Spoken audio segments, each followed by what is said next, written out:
आजकल एक काफ़ी यूनिक वर्ड्स जो है सर्च करने में सामने आता है, CUET एग्ज़ाम। दोस्तों 2-3 साल पहले की कहानी है, स्टार्ट हुआ है, एक हुआ बना हुआ है स्टूडेंट्स को लेकर, और स्टूडेंट्स कहीं ना कहीं इस चीज़ को लेकर काफ़ी कंफ्यूज्ड भी हैं। एक ऐसा कॉमन यूनिवर्सिटी एंट्रेंस एग्ज़ाम जो कि सभी को देना है एक अच्छे कॉलेज को पाने के लिए। तो आइए जानते हैं CUET एग्ज़ाम की प्रिपरेशंस कैसे की जाती है, कैसे इसमें क्वेश्चंस आते हैं, किस बेस्ड पे ये जो तैयार होता है। दूसरी सबसे मेन इंपॉर्टेंट बात, क्या 10th और 12th में भी जो आपके सब्जेक्ट्स हैं मेन, उससे रिलेटेड भी कुछ चीज़ है इसमें कंटेंट। मेनली चीज़ आती है इस एग्ज़ाम का हुआ आज हम कहीं ना कहीं बाहर निकालेंगे और जानेंगे अपने स्टूडेंट्स से कि क्योंकि वो इस एग्ज़ाम से अभी गुजरे हैं। CUET एग्ज़ाम जैसे कि आपको पता है 2024 का रिज़ल्ट्स भी आ चुका है, तो थोड़ा सा CUET के बैक में जाएंगे और इस जो है डर को निकाल देंगे, क्योंकि ऐसे बिगनर्स काफ़ी हमारे चाहने वाले और देखने वाले हैं जो बच्चे आफ्टर 12th इस बड़े एग्ज़ाम को लेकर काफ़ी डाउटफुल है।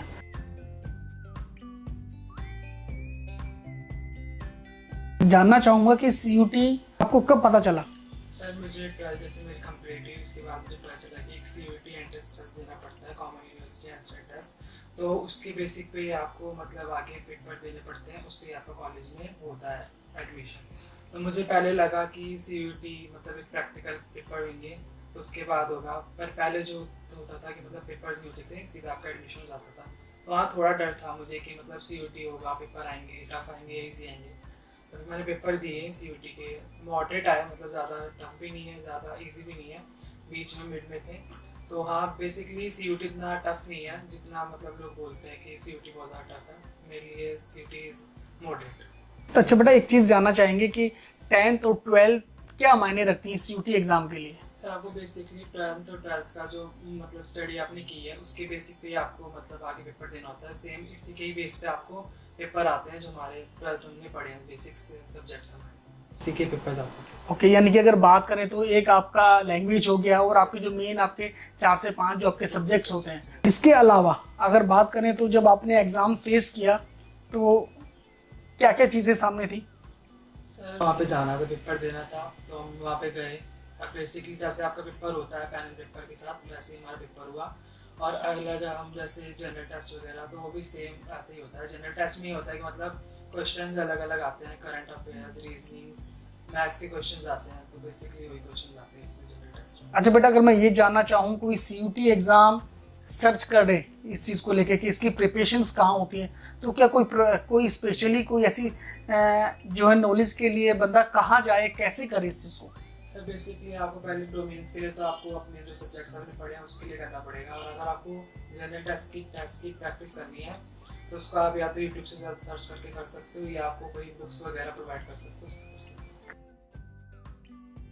हो। तो बेटा एक चीज़ और इसमें जो है ये बताइए कि लाइक क्वेश्चन किस टाइप के होते हैं, अगर जनरली अगर सिर्फ जानना चाहें। सर बेसिकली जनरल टेस्ट में जो होते हैं वो करंट अफेयर्स आते हैं, आपने जो मतलब पढ़ा है पहले, और मतलब जो आजकल चल रहा है नॉलेज होनी चाहिए, मतलब कि जो जनरल में चल रहा है आजकल की, मतलब ये कौन था, कि कौन हमारे PM बन रहे हैं, कौन हमारे नहीं बन रहे हैं। और मतलब कि ये होता है कि मतलब चाचा की, मतलब आपके पापा की मम्मी, इनके मतलब रिलेटिव्स के, उसके ऊपर भी आपको काफ़ी जनरली सी बात है। मैथ्स से कॉमन मैथ्स आती है जो आपने मतलब पढ़ी है अभी तक, बचपन से लेकर अब तक वही मैथ्स आपको आती है इसमें। अच्छा, ये सारा कुछ राइट अप होता है या आपको सिर्फ ऑप्शनल होता है कि आपको टिक मार्क करना है? सर ऑप्शनल होता है, आपको मतलब साइड बाय आपको प्रैक्टिस, मतलब आपको सॉल्व करने क्वेश्चन तो आप साइड में कर सकते हो। कर सकते हैं, मे बी अगर आपको डायरेक्टली पता है तो आप सीधा टिक मार्क कर सकते हैं। तो कितने मार्क्स का ये आता है और क्या इसमें स्कोर जो करना होता है?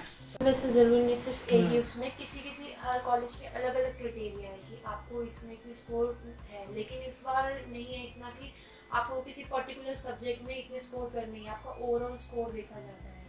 तो और मेरे हिसाब से काफ़ी अच्छा है। सिर्फ GK में आपको थोड़ा आउट ऑफ सिलेबस पढ़ना पड़ता है, वरना जितना आपने 12th तक पढ़ा है वो सभी पढ़ना होता है, आपको कुछ भी एक्स्ट्रा एक्चुअली बस आपको रिवीजन करनी होती है।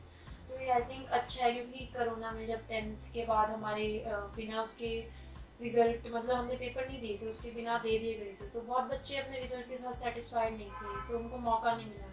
तो ये मुझे लगता है बहुत अच्छी अपॉर्चुनिटी दी है उन्होंने।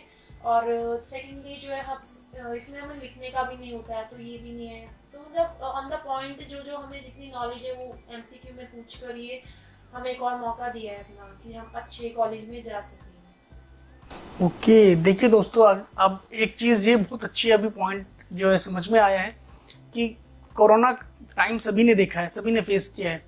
तो आपने देखा होगा कि 1 से 2 साल बिना एग्ज़ाम के भी बच्चे पास आउट हो गए, तो स्टडी मिस हुई है। और ये भी चैलेंज भी गया था कि कहीं अपनी स्टडी को भूल तो नहीं गए हैं। तो ये चैलेंज गवर्नमेंट के ऊपर भी था कि बच्चे जनरली आगे ऐसे ही जो है ना बढ़ जाएं, क्योंकि कोरोना काल काफ़ी मतलब जो है प्रॉब्लम्स के साथ में लोगों ने फेस किया है।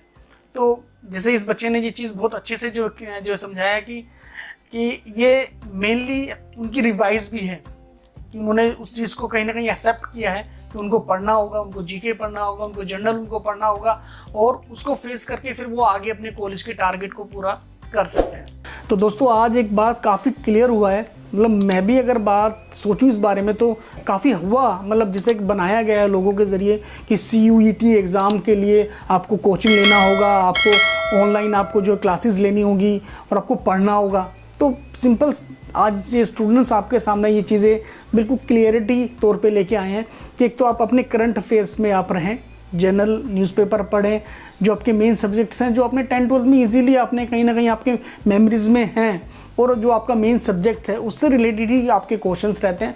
तो बहुत बड़ा हुआ नहीं है, किसी इंस्टीट्यूशंस में आपको नहीं जाना, किसी गाइडर की आपको ज़रूरत नहीं है। सिर्फ थोड़ा सा 1 से 2 महीना जो टाइम आपको मिल रहा है उसमें आपको एक्टिव रहना है अपने अपने सब्जेक्ट्स को लेकर।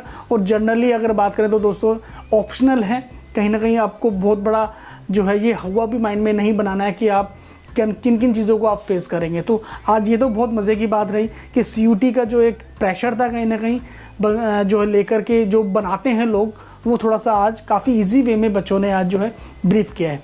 अगर बाकी फिर भी अगर कुछ आपके माइंड्स में रह चुका है तो हमारे कमेंट बॉक्स में ज़रूर आएँ, अपनी प्रॉब्लम के बारे में हमसे शेयर करें कि आप क्या जानना चाहते हैं। हम कोशिश ज़रूर करेंगे कि उस बात को अगर हम आप तक पहुंचा सकें, आपके क्वेश्चंस को हम अगर सॉल्व कर सकें। तो थैंक यू फॉर वाचिंग कला भूमि आर्ट्स।